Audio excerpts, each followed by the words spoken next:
face. And this was the Rosie's reference in this lullaby.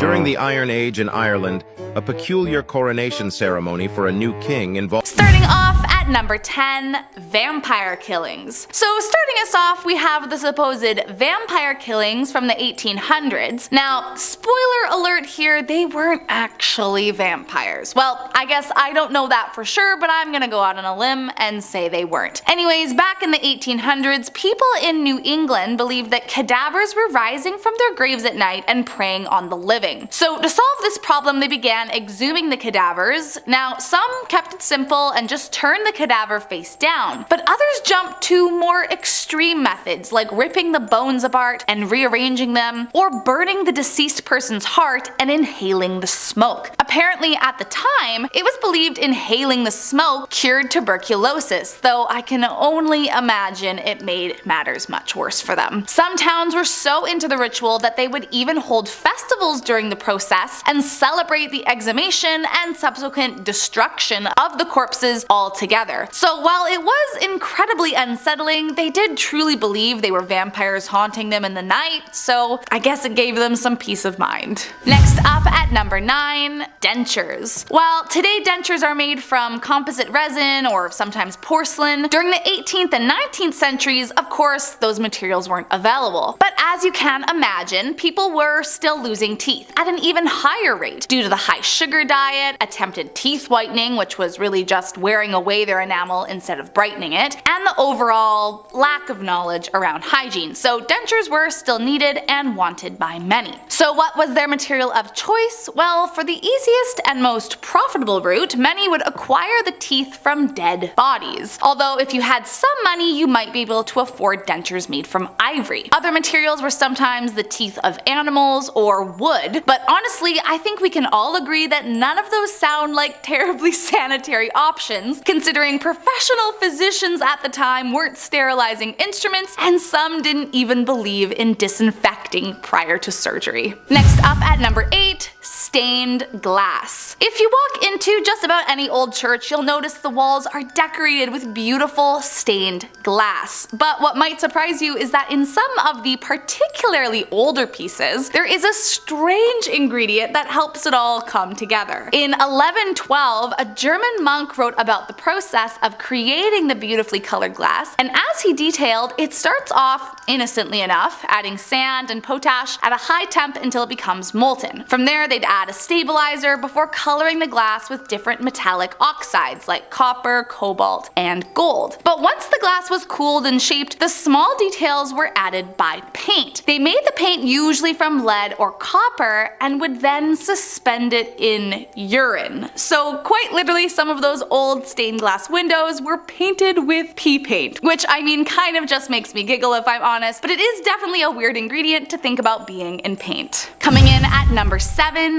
leather-bound books. Nowadays, it's unusual to even find real leather on anything, but once upon a time, the leather on books wasn't even from cows. It was from people. Called anthropodermic bibliopegi, the books were made in a similar way as they would now, but obviously with one huge difference. They used human skin instead of an animal. While there are actually only 18 confirmed books of its kind that still exist, we have no idea just how many there could have been all those years ago. Allegedly, the books were usually made from executed convicts, and during the French Revolution, there were rumors that a tannery for human skin was established outside of Paris. I mean, it kind of gives me the willies to think about it, and I'm just glad we've moved on to a different material to bind our books today. Coming in at number 6 is an animal trial. So not only did they have trials over the impotence of a man, believe it or not, you could also take a literal animal to court in the Middle Ages. I kid you not. The whole kit and caboodle would be present. A judge, prosecutor, witnesses, a defense attorney. They truly took it very seriously. The reasoning behind it all, I suppose, was that at the time, law prohibited punishment without trial for everything and everyone. The first recorded instance was the prosecution of a pig in France in 1266, accused of eating a young boy. The pig was found guilty for his crime and executed as punishment. If that doesn't sound crazy enough, keep in mind the judge would hold hold the behavior of the accused animal against it. And if the court didn't feel the animal was acting properly, that was taken into account. These trials were only put on against domestic animals, as they truly believed, having been in the company of humans, they should know how to act. Now, not all animals were executed for their crimes. Some lesser criminals were merely excommunicated from the church or cursed and sent to live in the wild, but it's still crazy. I mean, honestly, I wish I was making this up. Coming in at number 5 is John Scott Harrison. Raised by the 9th President of the US, William Henry, and the father of the 23rd President, Benjamin Harrison, although John Scott himself never rose to presidential ranks, he did serve 2 years in Congress and was a prominent political figure in his time. But one day he decided politics wasn't really for him anymore and spent his last 20 years managing a farm in Ohio. After his death in 1878, his family gathered for the service and took great pains to protect his grave. At the time, grave robbing was at an all-time peak due to the demand for cadavers in medical schools. To avoid having his father be another subject of this, Benjamin had an unusually deep grave made and placed a massive stone that required 16 men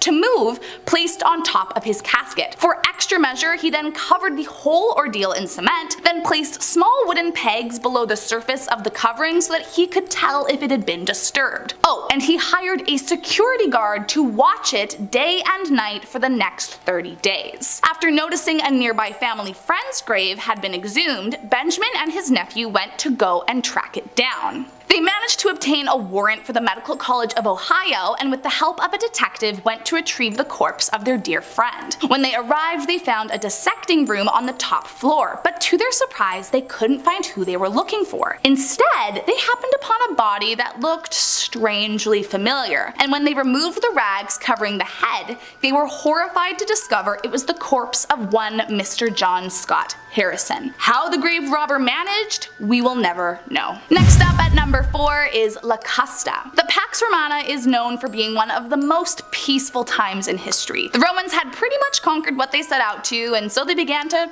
just chill out for a bit. Then along came La Custa, esteemed maker of poisons and the world's first serial killer. Well, more like a hired assassin by the Roman Empire. Locusta was routinely caught poisoning people, and despite frequent arrests for her killings, was always let free.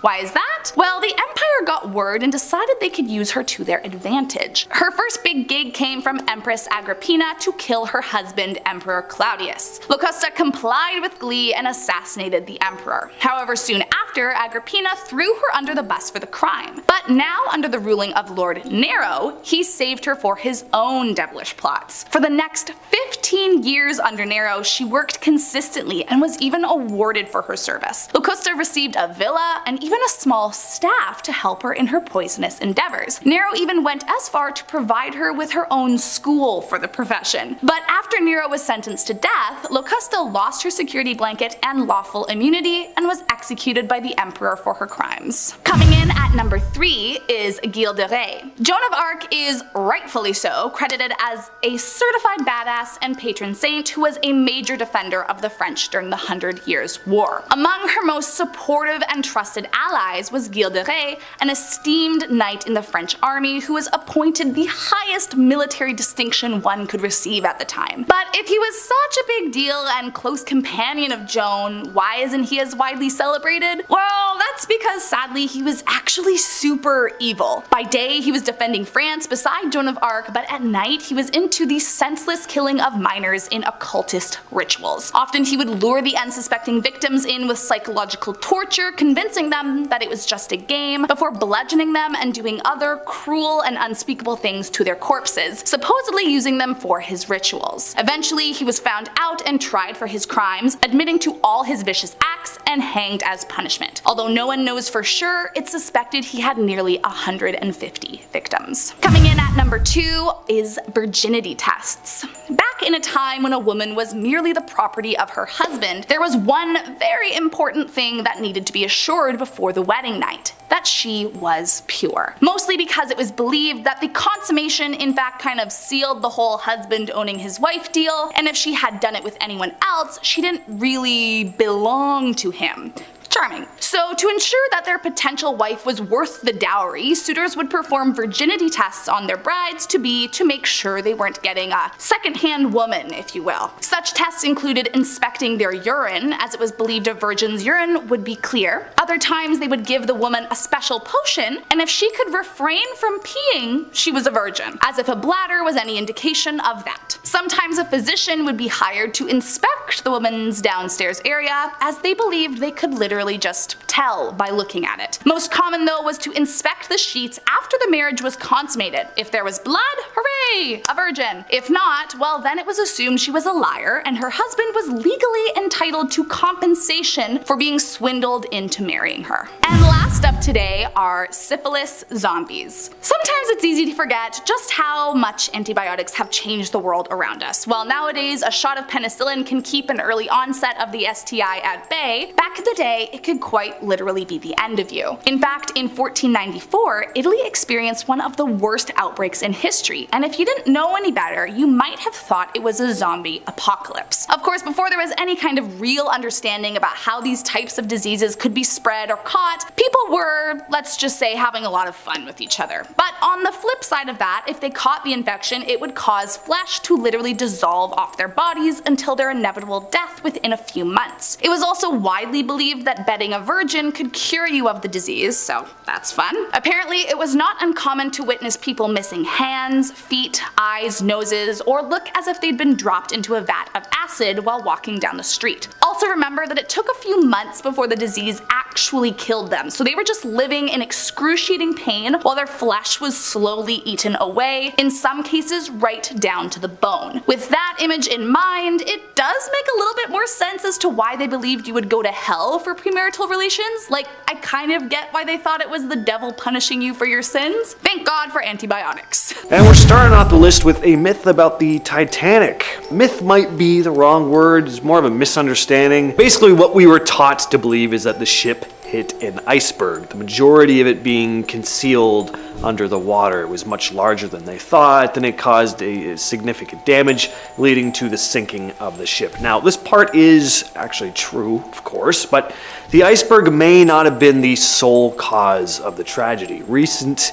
investigations have suggested that a fire on board may have played a major role in weakening the structure of the ship beforehand. There was apparently a coal bunker fire which had been burning in one of the ship's coal storage rooms for several days. And this might have compromised the Titanic's structural integrity. Fire, it was not uncommon at the time because of the spontaneous combustion of coal dust in the bunker, and the prolonged exposure to high temperatures could have weakened the bulkhead of the ship, making it more vulnerable to the impact of the iceberg. Basically, the fire might have accelerated the sinking process. If you are enjoying our channel so far, then please let us know down in the comments, hit the subscribe button, share, do all the things. Really helps us out. At number 9, we have witches being burnt at the stake during the Salem witch trials and other witch fiascos going on across America at the time. Now, while those who were believed to be witches were tried unfairly and sentenced to death, they were actually hanged, not burnt alive. I think the visual of, an unfairly accused woman burning to death on a stake is just a more sensational visual than someone just hanging from a rope. Burning alive just plays better in movies and artwork. And aside from the visual, it would also be a far more horrific way to die. It's not like being burnt at the stake came out of nowhere, though. There are instances of it happening, just not in the United States. Accused witches in France were often burnt, and during the witch hysteria in the United States, townspeople would burn the bodies of the accused witches after they had been hanged in order to make sure they were gone for good. Didn't want like a Michael Myers situation happening, I guess.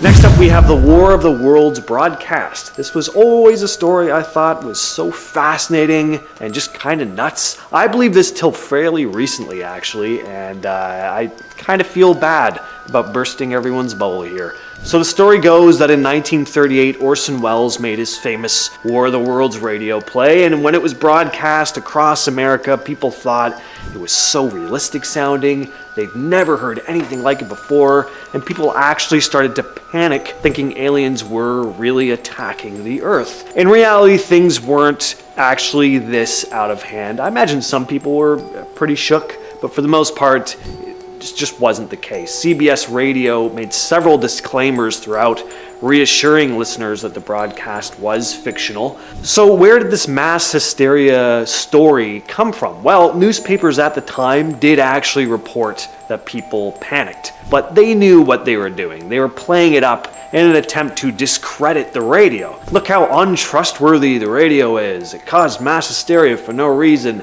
Newspapers were worried back then that the radio was going to completely take over and they'd be out of jobs. Kind of nuts that that didn't actually happen until the early 2000s when the internet started becoming more commonplace. And at number 7 we have the first Thanksgiving. And this probably shouldn't come as a surprise to anyone, but this was not exactly the harmonious, peaceful breaking of bread that many history books played it out to be. The first Thanksgiving occurred in 1621 between English pilgrims who had recently arrived on the Mayflower and the Wampanoag Native Americans in Plymouth, Massachusetts. In the fall of 1621, the pilgrims celebrated their successful harvest with a feast. Chief Massasoit of the Wampanoag and around 90 of his men joined the pilgrims, but this event was not an act of friendship, but more of a political alliance. The Wampanoag had their own motivations for assisting the pilgrims. Earlier, a devastating epidemic brought over by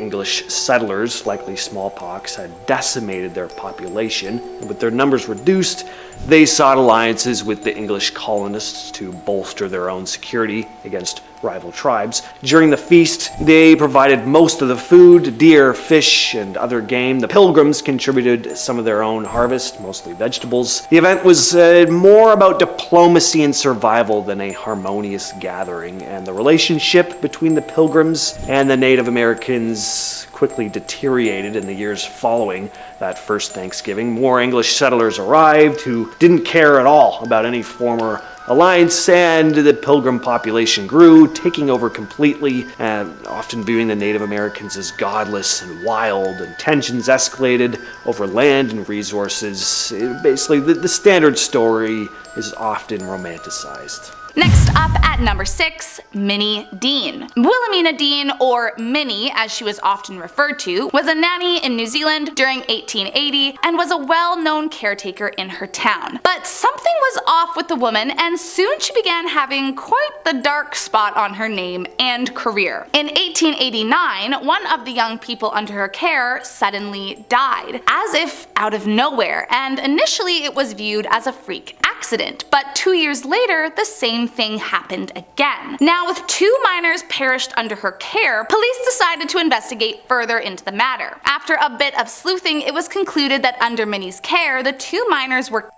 as she was attempting to take out life insurance on them. Police immediately took the remaining young boy in her care, finding it in dirty clothes and drinking curdled milk. By 1895, the investigation into her crimes continued, and she was spotted trying to flee on a train with another victim in her arms. And when police searched her house, they found 3 more covered up victims. Eventually found guilty for all her crimes, she was the first and only woman ever hanged in New Zealand. Next up at number 5, radiation test subject. In 1999, a man named Hisashi Uchi was a power plant technician, and he became known for being exposed to the highest amount of radiation of any human in history. While working at the Tokamura nuclear power plant, after a lack of safety protocols, improper training, and just an overall pressure to meet deadlines, Uchi and his coworkers made a terrible error. They mistakenly mixed an incorrect measurement of radioactive materials into the wrong tank, and as you've probably figured out, it caused a near fatal burst of gamma rays. Hisashi, who happened to be the closest to the incident, was brutally injured and sent to the hospital. Once he was there, it was discovered he had no more white white blood cells, so essentially meaning that he had no remaining immune system. And despite being in intense pain with a rapidly deteriorating condition, doctors kept him alive under the family's request. So for 83 days, Uchi remained alive, being used as a test subject for experimental radiation treatment by the doctors, which, I mean, in their defense was the request of the family, but still, he endured several cardiac arrests, lost all of his skin, and suffered brain damage as well as organ failure. One of the last things Uchi ever said was, quote, "I can't take it anymore, I'm not a guinea pig." And then finally, one more cardiac arrest released him from his torture. Coming in at number 4, mumia. Most widely practiced between the 12th to the 17th century, although there were a few cases in the 18th century that pop up. Mumia was widely used as a means of medicine in many European countries. Now, if you can't tell by the name, mumia is creepily just as it sounds, the use of human remains to fix a living person's ailments. It was believed by many of the top physicians at the time that ingesting certain remains prompted the medicinal power of the mummy and could cure things like coagulated blood, pain, coughs, inflammation, cramps, and even heal open wounds. Now, they didn't just sit around eating the carcass directly. Instead, they would either grind the bones into a powder and drink it from there, or drink an extracted liquid from the embalmed individual. In fact, it was so popular at one point that it's believed the reason there are so few mummies these days is because of the high demand of flesh at the time. Coming in at number 3, James Jameson. One of the heirs to the Jameson whiskey family fortune,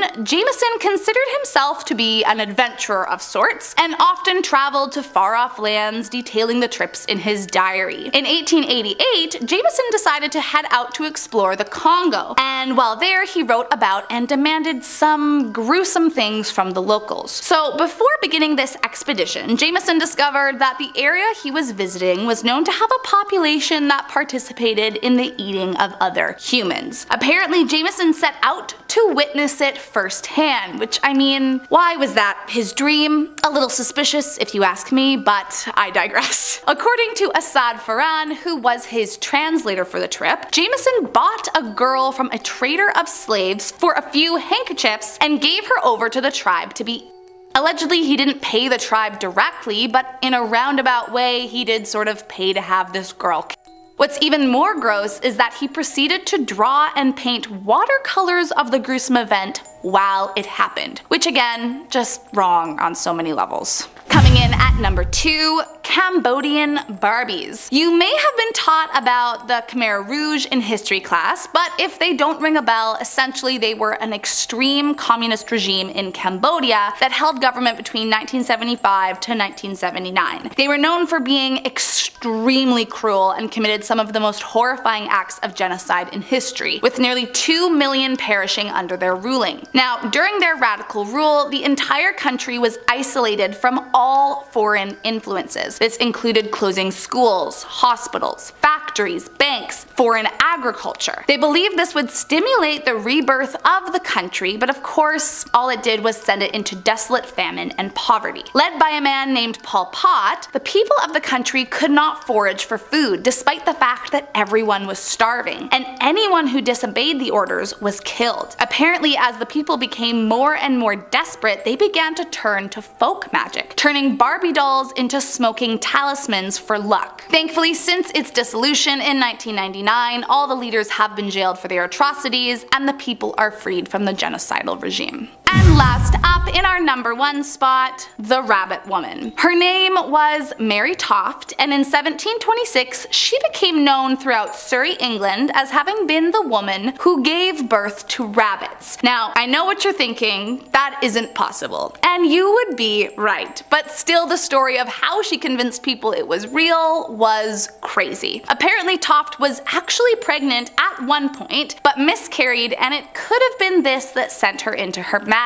darkness. Toft began declaring that she was giving birth to various animal parts, and so her local doctor became involved in the case. At first, everyone actually believed her, as in fact a rabbit did, well, come out of her. And with a doctor backing up her claims, the king and his royal surgeon got involved. Unlike her local doctor, the king's surgeon was skeptical, and after discovering corn inside the stomach of one of the rabbits and hay in their droppings, it proved the animal hadn't developed inside Mary. Eventually, Mary Toft admitted to the hoax and explained that she had manually inserted the animals inside her to make the delivery as realistic as possible. She was immediately imprisoned for fraud, and the medical community was ridiculed for having been fooled. Number 10. Carbon dioxide went down due to so many deaths. Genghis Khan was a founder and first Khagan of the Mongol Empire, which later became the largest adjoining land empire in history. Having spent the majority of his life uniting the Mongol tribes, he launched a series of military campaigns which conquered large parts of China and Central Asia. In the 13th century, he ended the lives of so many peasants that the carbon dioxide levels in the atmosphere were significantly reduced as a result. During his 21-year reign, his destructive armies were responsible for the deaths of up to 40 million people. With so many people gone and nobody left to farm the lands owned by the peasants, nature went back to its true form and grew back into carbon-absorbing forests. It's estimated that 700 tons of carbon were wiped from the atmosphere, which, to put in perspective, is around the same amount of carbon dioxide generated in a year through global gasoline consumption. Now, before we continue on, I have a question for all of you watching. Do you ever get tired of those same old boring games from the App Store? Well, look no further, because I have just the game for you. It's called Raid Shadow Legends, and it's honestly the best. It's completely free to download, and there's already millions of users. It has amazing graphics, and there's billions of ways to customize and build your champions, as there's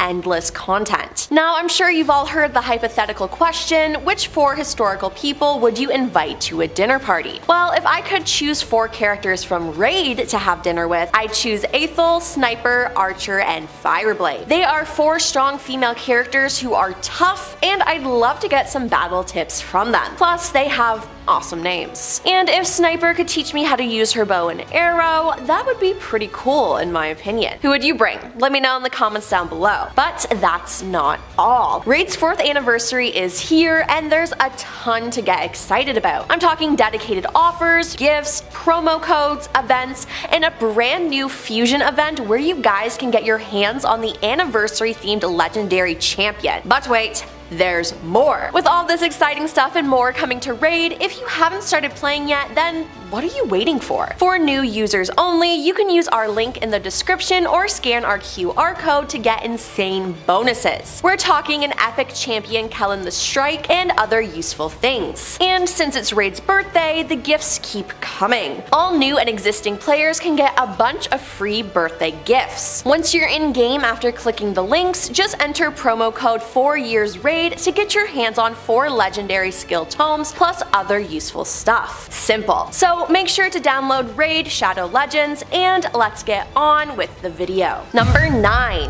Dentures were made from the dead. Dentures were a pretty big deal among the upper classes in the late 18th and early 19th centuries. Typically high sugar diets combined with early attempts at teeth whitening, which wore away tooth enamel instead of brightening it, meant that their teeth were bad. So people would get dentures. But how did they make dentures back then? The easiest and most profitable way to acquire human teeth for dentures was to take them from the dead. Yup, they would take dead people's teeth and use them as their own teeth. The battlefield at Waterloo presented thousands of recently dead soldiers whose teeth were unfortunately perfect for taking. I mean, reduce, reuse, recycle, right? But I think I'd rather have no teeth than have dentures made of someone else's teeth. Number 8. Human zoos. Yes, you heard that right. There were zoos, and instead of animals, which some people are already against, they were filled with people. Like human beings of all genders and ages. Human zoos were public displays of people, usually in so-called natural or primitive state. They were most prominent during the 19th and 20th centuries, and in the 1870s, exhibitions of so-called exotic populations became popular throughout the Western world. Human zoos could be seen in many of Europe's largest cities, such as Paris, Hamburg, London, Milan, as well as American cities such as New York City and Chicago. They began as part of circuses and freak shows, and in the Western Hemisphere, one of the earliest known zoos, that in Mexico, consisted not only of a vast collection of animals, but also dwarves, albinos, and hunchbacks. This wasn't all though, as the dissection and display of bodies after their death without consent was also shown. Throughout their existence, such exhibitions garnered controversy over their demeaning, derogatory, and dehumanizing nature. Thankfully, the last human zoo on record was at the World's Fair in Brussels in 1958, which isn't even that long ago, which is insane to me. Number 7. Magdalene Asylums. I hope I'm saying that right. Magdalene Asylums, also known as Magdalene Laundries, were Roman Catholic institutions that operated from the 18th to the late 20th centuries to house fallen women. The term referred to female sexual promiscuity or work in prostitution, young women who became pregnant outside of marriage, or young girls and teenagers who did not have familial support. They were required to work without pay apart from food provisions. Many of these laundries were effectively operated as penitentiary workhouses. The strict regimes in the institutions were often more severe than those found in prisons. Now, this contradicted the perceived outlook that they were meant to help women as opposed to punishing them, but let's be honest, they were just punishing them. These places operated in the United Kingdom, Ireland, Sweden, Canada, and the United States and Australia for much of the 19th and well into the 20th century, with the last one closing in 1996, which isn't that long ago. A survivor said of the working conditions, "The heat was unbelievable, you couldn't leave your station unless a bell went." Now that definitely sounds more like a punishment, and I don't understand how this could happen. And at number 6, we have humans evolving from apes. So the idea that humans evolved directly from apes is a misconception. Humans and modern apes,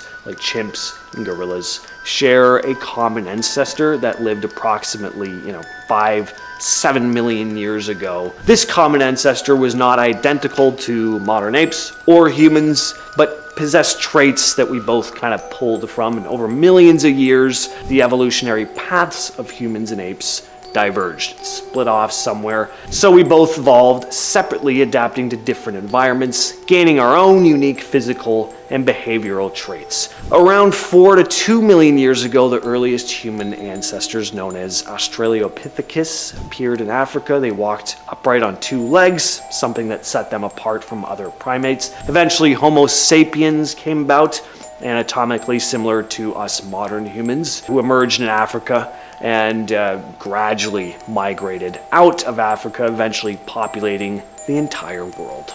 And at number 5, we have a Christopher Columbus myth that he apparently discovered and proved that the Earth is round. Now, I'm just gonna stop this right now. The insane comments.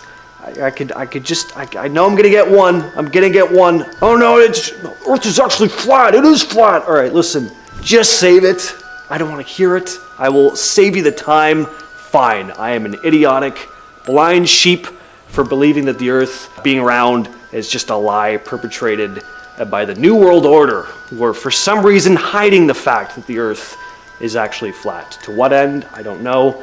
Anyway, in some school curriculums, at least back in the day, the story is that Europeans all thought the Earth was flat and that Columbus sailed out in order to prove everyone wrong, or that he made the discovery that it actually isn't. Everyone knew at the time the Earth was flat, long before Columbus's time. So, yeah. Next up, we have Napoleon's height. Napoleon Bonaparte, a prominent military and political leader, rose to prominence during the French Revolution and played a big role in shaping the course of European history in the late 18th and early 19th centuries. In 1804, Napoleon declared himself Emperor of the French, establishing the first French Empire. His military campaigns expanded French dominion over much of Europe. He was the top dog for a long time, with successful battle after successful battle, becoming known as Napoleon the Great. But apparently, the dude was really short. At least that's what many of us have been led to believe. The myth is so widespread that there's a term for insecure short people who try to distract people from their lack of height by being extra boisterous or in your face. They apparently have a Napoleon complex. Well, Napoleon wasn't that short, at least not for the time. He was approximately 5'6", which was slightly above average for a Frenchman of his time. I'm 5'6 and a half, so I would have been a grade A stud back then.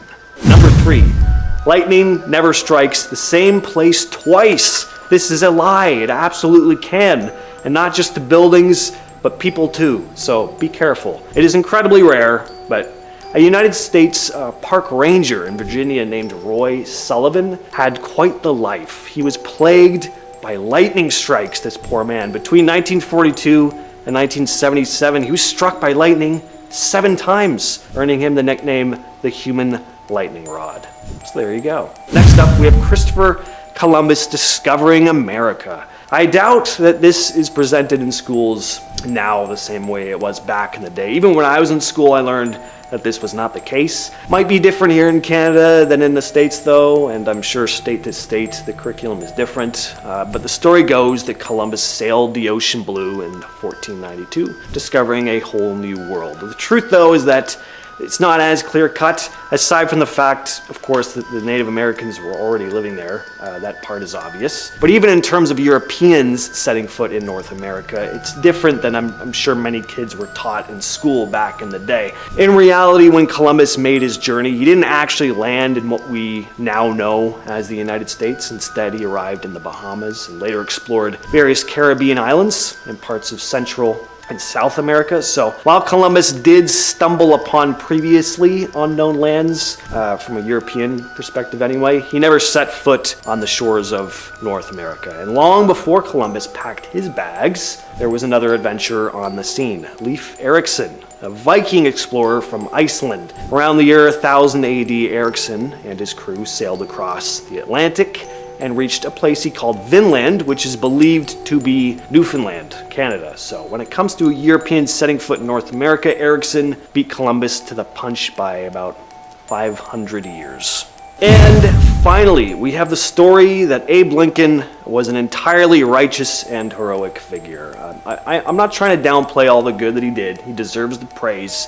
But his motives didn't stem purely from a sense of justice. He became president in 1861. He assumed office during a critical period in American history as the nation was on the brink of civil war over issues like slavery and states' rights. One of Lincoln's most notable achievements was his role in preserving the Union during the American Civil War. His leadership during this conflict, which resulted in the abolition of slavery, is often highlighted as a defining moment in his legacy, which absolutely fair, but he's often portrayed as this righteous hero in the education system, which is an oversimplification. While he played a major role in the abolition of slavery, his views on race and equality weren't so cut and dry. Lincoln's main goal during the Civil War was to preserve the Union. His motivation was mostly political and aimed at keeping border states loyal to the Union. Lincoln was quoted as saying even, "If I could save the Union without freeing any slave, I would do it. And if I could save it by freeing all the slaves, I would do it. And if I could save it by freeing some and leaving others alone, I would also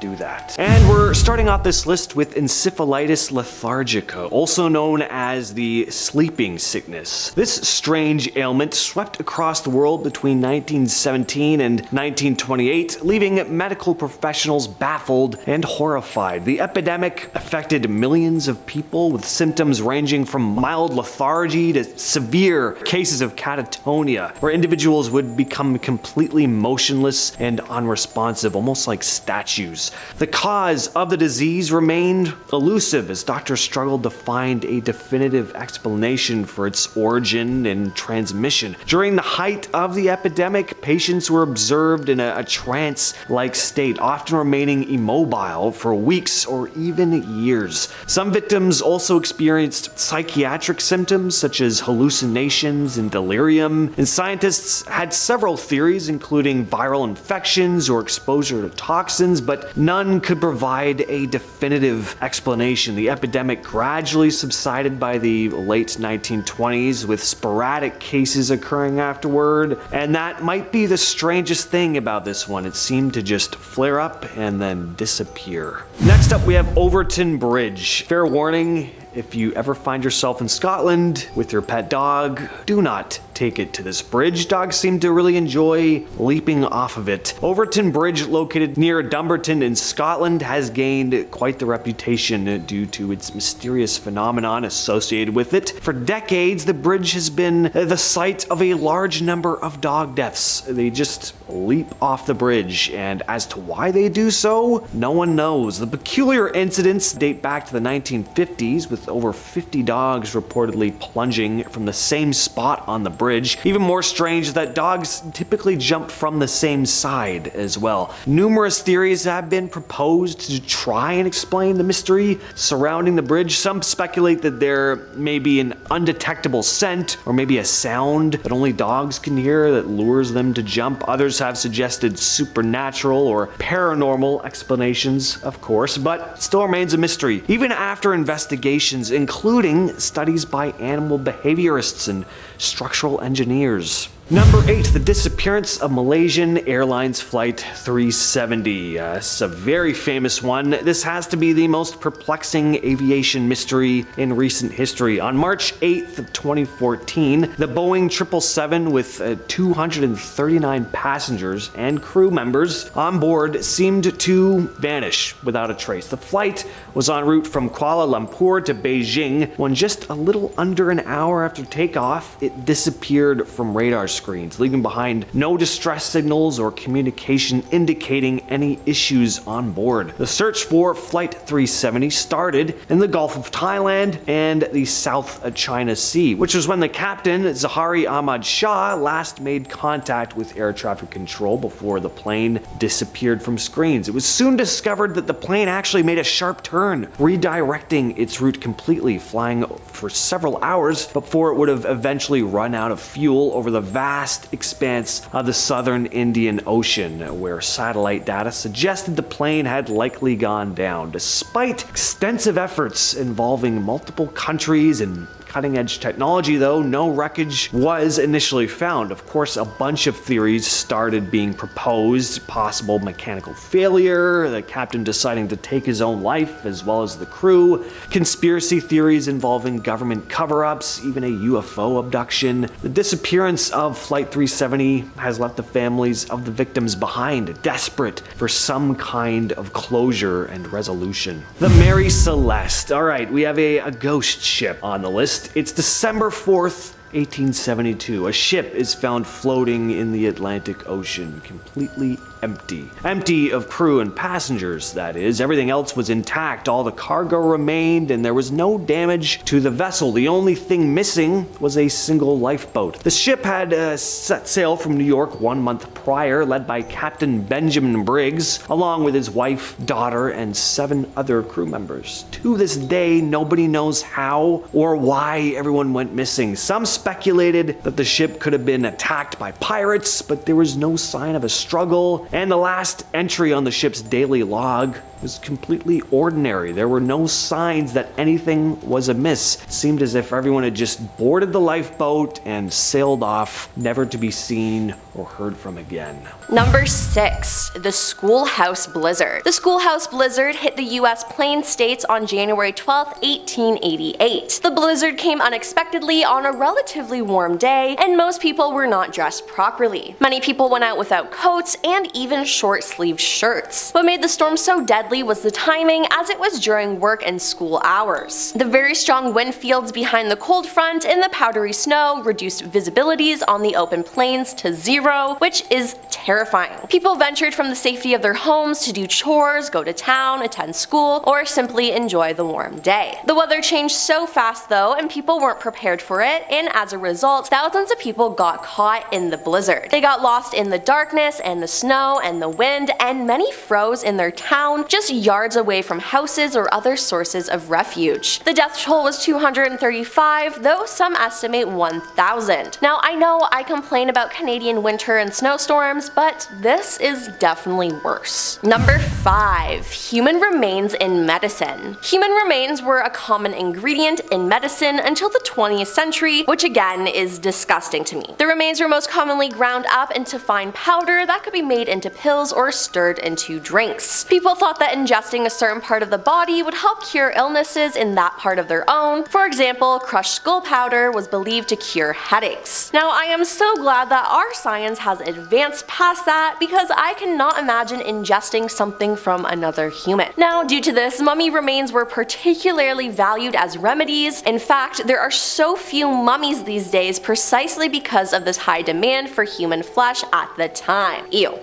Number 4. The AIDS epidemic. The AIDS epidemic caused by HIV found its way to the United States between the 1970s and 1980s. During the HIV/AIDS epidemic of the 1880s, LGBTQ communities were further stigmatized as they became the focus of mass hysteria, suffered isolation and marginalization, and were targeted with extreme acts of violence in the United States. One of the best known works on the history of HIV and AIDS is the 1987 book And the Band Played On by Randy Schultz, who claimed that Ronald Reagan's administration dragged its feet in dealing with the crisis due to homophobia, while the gay community viewed early reports and public health measures with corresponding distrust, thus allowing the disease to spread further and infect hundreds of thousands more. US leaders had remained largely silent and unresponsive to the health emergency, and it wasn't until September 1985, 4 years after the crisis began, that President Ronald Reagan first publicly mentioned AIDS. If Reagan took steps 4 years earlier to help and wasn't so homophobic, many lives would have been saved, but he ignored it. As of 2018, 700,000 people have died of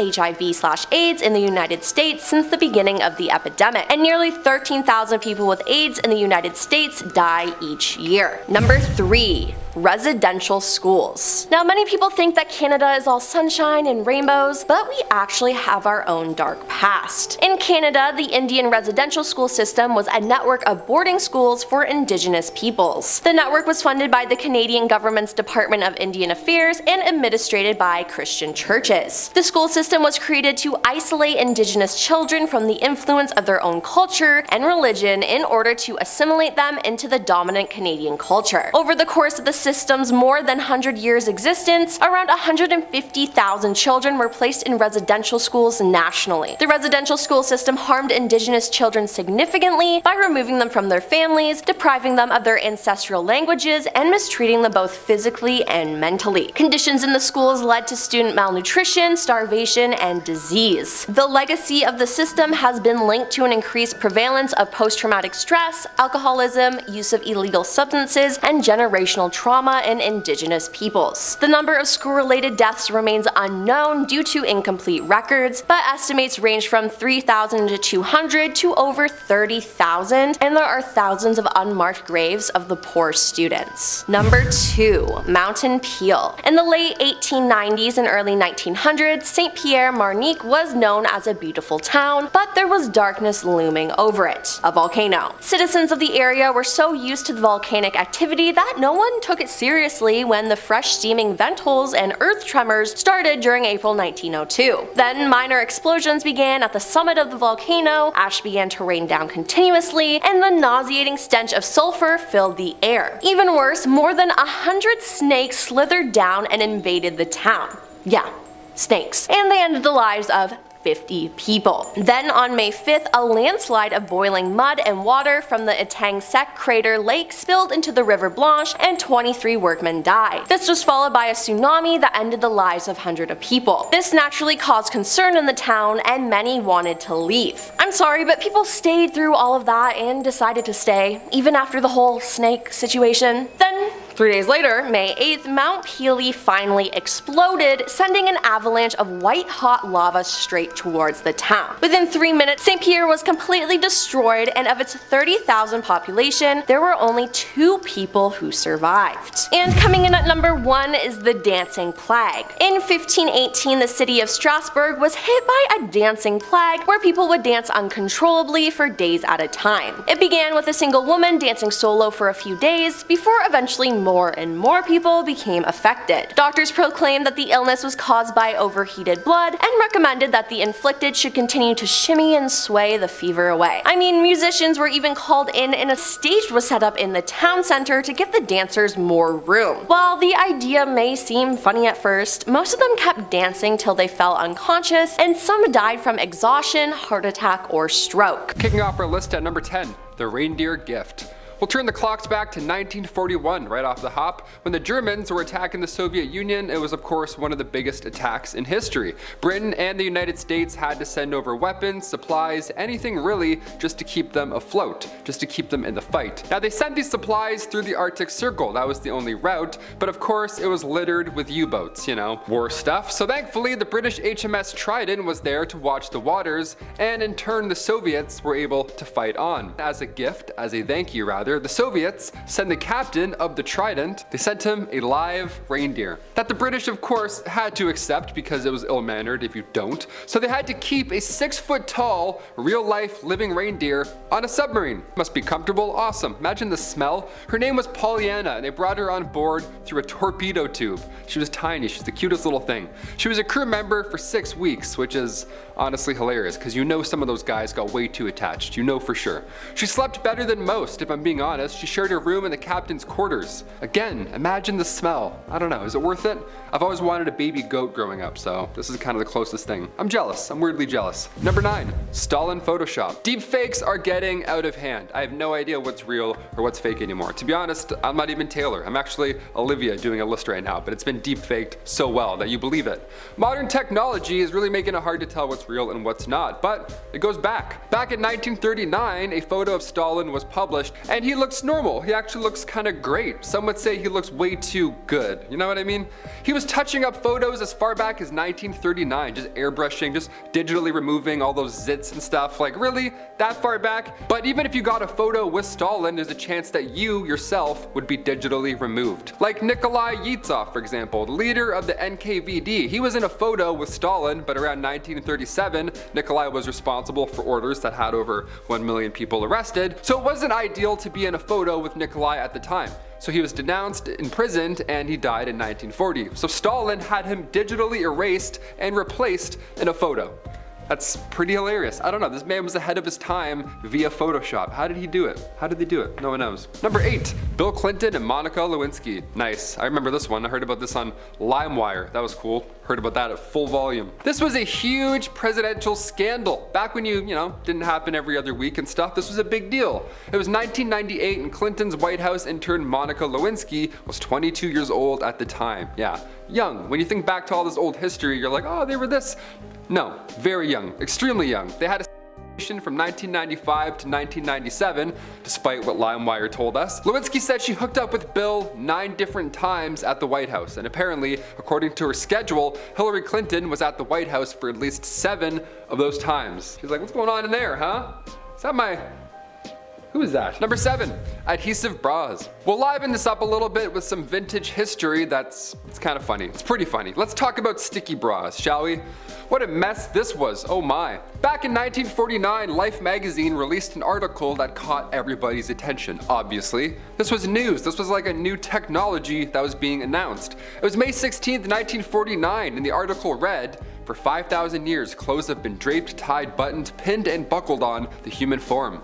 This year, for the first time in history, drumroll, they will be glued on. What in the world? How? This is witchcraft. How did that happen? Just 1, 2, that's it? That's easy. Inventor Charles Langs changed the game, or he thought he did, in 1949. He made these bra cups that would stick to you with adhesive. This, you know, special glue.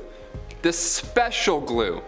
This specific adhesive was promised to leave behind no residue, it was supposed to be painless, yet at the same time stay glued on even if you were to jump into a pool from a 10-foot diving board. That was the sell. Yeah, well, that's not true. That's definitely not true.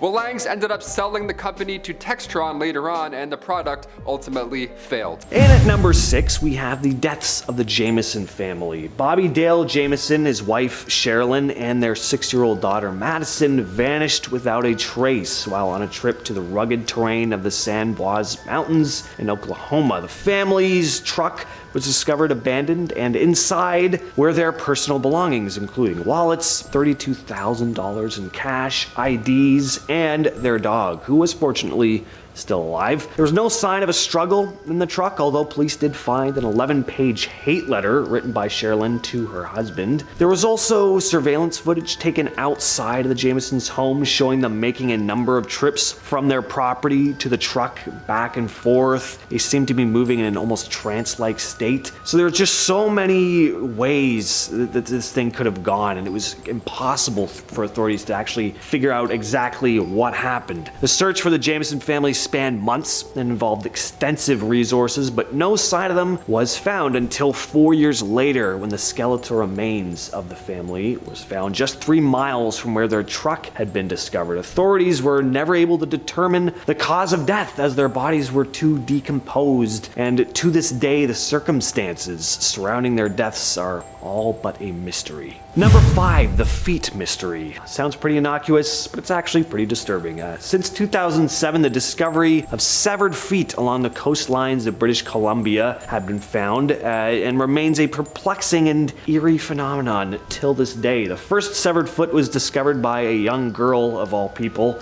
in August of 2007 on Jedediah Island, and since then a total of 21 feet have been found in various locations along the coast. Speculation and theories have arisen, ranging from accidents at sea, of course foul play. Authorities have stated that they ruled out foul play, though, proposing that the feet most likely belonged to people who either took their own lives or died in accidents, and that the feet simply separated from the natural decomposition process, and then because they were in shoes, they remained buoyant and somewhat preserved until they finally floated onto shore. Extensive investigations examining missing persons cases, forensic analysis, and DNA testing were done, but there have still been no definitive answers. Number 4, the Flannan Isles Lighthouse Keepers. Located on a remote island off the coast of Scotland, this lighthouse was manned by 3 experienced keepers, James Ducat, Thomas Marshall, and Donald MacArthur. On December 15th, a passing ship noticed that the lighthouse's light was not shining. A relief vessel was sent to investigate, only to find the island deserted and the keepers nowhere to be found. The lighthouse's door was unlocked, and a meal lay unfinished on the table, as if the keepers had just vanished abruptly out of thin air. Strangely, the logbook contained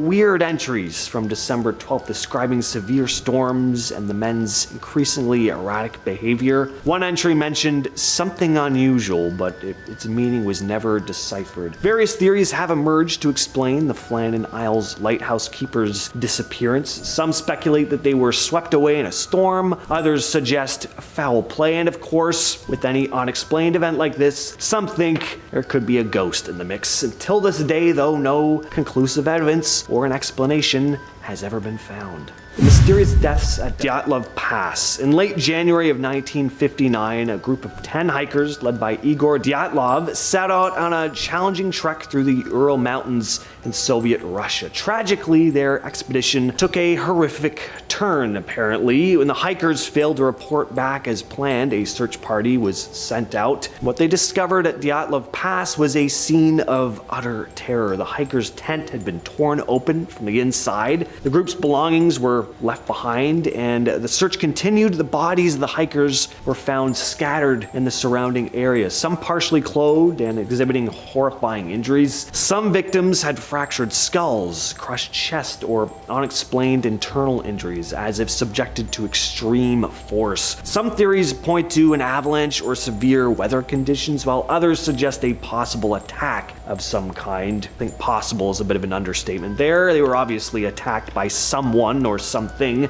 Some people even think, maybe it was UFOs or a Yeti. However, none of these theories have ever been proven. The death of Mary Reeser. In the early morning hours of July 2nd in Petersburg, Florida, Mary's landlord arrived at her apartment with a telegraph, only to discover that the doorknob was hot to the touch. So she phoned the police. Firefighters arrived on the scene. However, what they discovered inside defied all logic and explanation. Amidst the charred remains of a chair the widow had been sitting on was Mary's body, which had been reduced to a pile of ash, with only a portion of her left foot remaining intact. There's a photo of that online, by the way, if you feel like Googling it. Pretty disturbing. The strangest part of the case was that the surrounding area, including the furniture, nearby objects, even a stack of newspapers, was just unscathed by the fire that had consumed her body completely. Forensic experts were utterly confused by the area of the fire's impact. It seemed to have solely targeted Mary Reeser's body, while sparing everything else in the room. Of course, theories and speculation began to spread, including the controversial concept of spontaneous human combustion, which I always smile when I say it because it reminds me of Spinal Tap, but it would be horrifying if it actually happened in real life, as it might have here. I don't know. This theory suggests that individuals can suddenly just burst into flames without an external ignition source. Pretty weird.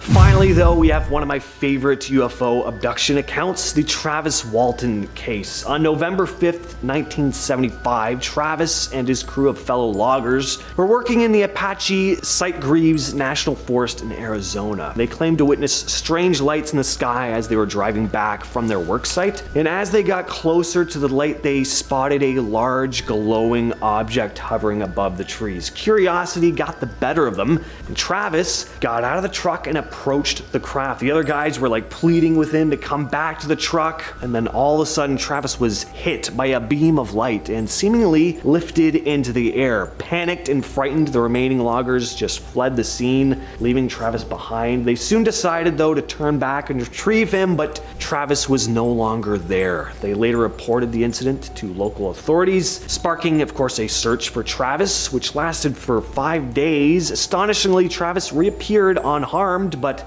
deeply traumatized, recounting a bizarre tale of abduction and encounters with extraterrestrial beings. Short, bald, black eyes, your classic kind of gray alien. Makes this case even more interesting, though, is the corroboration by Travis's fellow loggers. All of them confirmed witnessing the same strange craft and the beam of light that struck Travis. They even took lie detector tests that all came back saying they were telling the truth, or at least believed that they had seen what they had seen. Now, polygraph tests, they're not always 100% credible, but it is interesting that all of them came back positive. Also, there is a movie about the Travis Walton case called Fire in the Sky. Very creepy movie, so if you're interested in this case at all, definitely check that one out. Starting us off at number 10 is divorce. While today you can pretty much get a divorce for, well, really any reason you want, that wasn't always the case. In fact, prior to being able to file over irreconcilable differences like most couples do now, pretty much only men were allowed to divorce their wives, not the other way around. Unless, that is, the wife could prove her husband's impotence, as it was seen as a woman's legal duty to bestow a child to her husband. If he couldn't give her the goods per se, she could file for an annulment of the marriage. But how did the court go about proving this, you ask? Well, of course they couldn't just take the woman's word for it, so they would bring in a witness, usually a sex worker, to try and arouse the man. That, or the court would enter your marital bedroom and, well,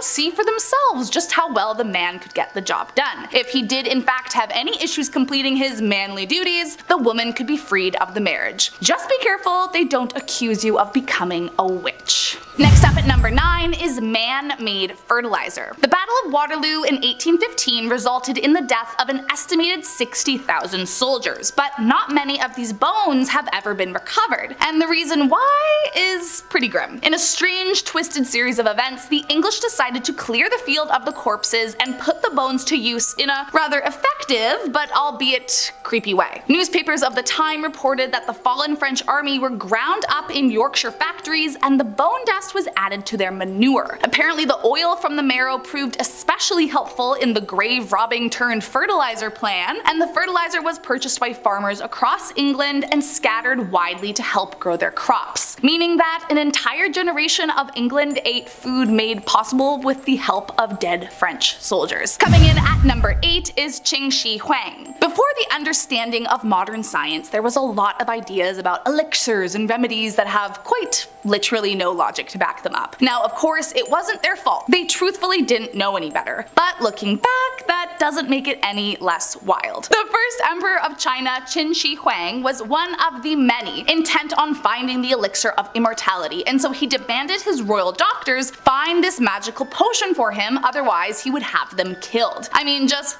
real low stakes stuff. Eventually, likely under the duress of not wanting to be killed and also probably not knowing what they were doing, they offered him a magic potion that they promised would bring him eternal life. The magic potion, however, was actually just mercury, and the emperor ended up dying from poisoning himself. A bit ironic that in the pursuit of eternal life, he actually only made his life shorter. Coming in at number 7 is Henry Rathbone. During school, we all learned about John Wilkes Booth, who assassinated President Lincoln at the Ford's Theater in Washington. But did you know that that wasn't the only tragedy to occur due to that night's events? In the theater with Lincoln that night was his wife, along with Henry Rathbone, a military officer, and his girlfriend Clara. At the time of the assassination, Rathbone saw Booth and tried to save Lincoln, but Booth stabbed him before he could reach the president. Although he physically survived the attack, he left with a deep-seated guilt about not being able to save the president's life. 2 years went by, and despite trying to move on from the tragedy by marrying Clara and starting a family, his mind never fully recovered, and he became more and more paranoid about the world around him. He began claiming to hear voices speak to him from behind the walls that would taunt him endlessly, until eventually they pushed him towards complete breakdown. Convinced it was the only option, Rathbone shot and killed his wife before stabbing himself in an attempt to take his own. But just like before, he survived the attack on himself. Eventually he was tried for killing his wife and sent to live the rest of his life in an asylum. Number 6, nuclear site list. Alright, back to the dark stuff. Here on Most Amazing, we love lists, right? I'm not sure if you can tell. Smash that thumbs up, hit subscribe, yada yada, we love it. But apparently the US government also fancies a list or two. Who thought? Back when Obama was still running the show, a report was delivered to Congress, or rather it was supposed to be. The 266-page report featuring, every nook and cranny about the US nuclear program. It was released publicly on the government printing office's website in draft form. Draft form, couldn't have been easier, just a casual PDF that shows us maps with stockpiled fuel used for nuclear warheads. Awesome, right next to your resume. Imagine that, so convenient. How does this even happen? I thought this type of stuff could never happen, right? Well, MIT professor John M. Deutsch said that these screw-ups do of course happen, and it's normal, and this one here isn't a serious breach. I mean, it certainly sounds serious, but okay. We'll just have to trust the government. Number 5, UFOs in the ocean. This video here was leaked in the last couple of years. You've probably seen it, hopefully not. This would be a great day. The footage itself was recorded in 2019 in San Diego. Now the Pentagon has since of course confirmed its authenticity, and the UAP, the unidentified aerial phenomenon here, is sphere-shaped and it's flying at extremely high speeds. There's no exhaust, no propulsion system whatsoever. It's just a metal ball whipping by San Diego, and now we're questioning our beliefs, so that's fun. The sphere vanished into the water afterwards, into the ocean, and then was never seen ever again. Number 4, radar footage. Now normally when we see leaked footage, be it of UAPs or leaked documents, whatever, it's always the worst quality. Like that one, not the best, right? Not quite 4K. It's hard to believe when military footage is poor quality, right? Like how can we see photos of black holes and not even have a photo of a UAP yet, right? What's going on here? Well, Jeremy Corbell, he's here to help. Jeremy? What if he just walked in? That would be crazy. He's not here. That's insane. Jeremy took to Twitter in May 2021 sharing footage of US Navy ships being swarmed by UFOs, like more than one. Sorry, UAPs. We're not gonna call them that anymore. Now this time we have radar footage, and that's pretty sweet, that's different. It came from the Combat Information Center aboard the USS Omaha. The 46-second clip was originally recorded July 15th, 2019. You can even hear people in the background reacting to what's happening in real time. You hear panic in their voices. These military personnel in the background, you can overhear them talking about how fast the objects are moving on the radar. So, seems very believable this time, right? It's not just a grainy footage. It's like a live reaction kind of. And if he's spooked, we're spooked, right? Number 3, Watergate. I have to include Watergate, right? It's one of the biggest scandals in US history.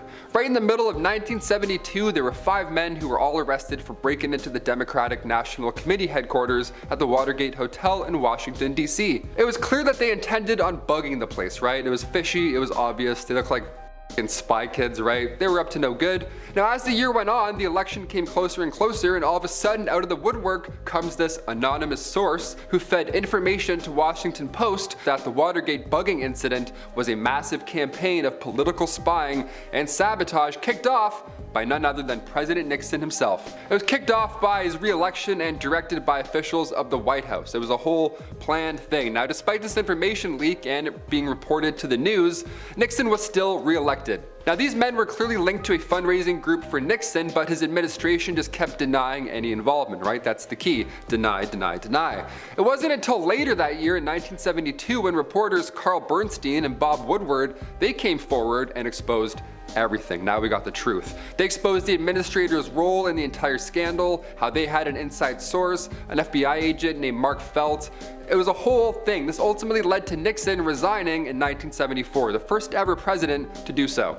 Yeah, that's how you know you got caught, when you have to resign. Know what I mean? Number 2, shadow brokers. Back in August 2016, a group named the Shadow Brokers were the talk of the town.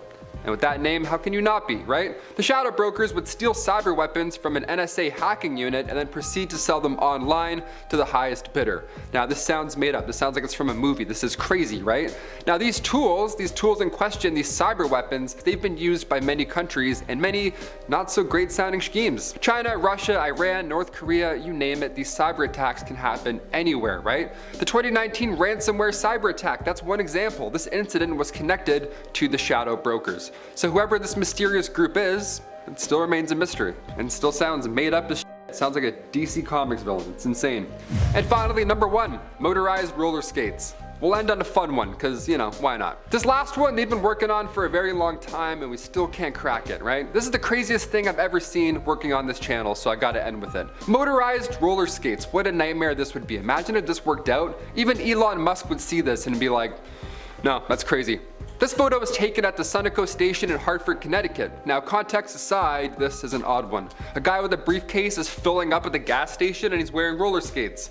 That would look bad today. You would have SWAT teams rolling up if you saw that, right? It's 1956 and that futuristic looking man right there is Mike Dreschler. Now at the time he was working for a Detroit skate company, but he was very close to gas powered skates. They would have cost around $250, which today is around $2,400. And its max speed was 17 miles an hour. Again, imagine that in the closing act of like a Mission Impossible movie. That's crazy. Now obviously the public wasn't supposed to see this. They feared that it would encourage folks to get creative on their own and, you know, launch their way to work. So yeah, don't make rocket skates with gasoline. Thanks.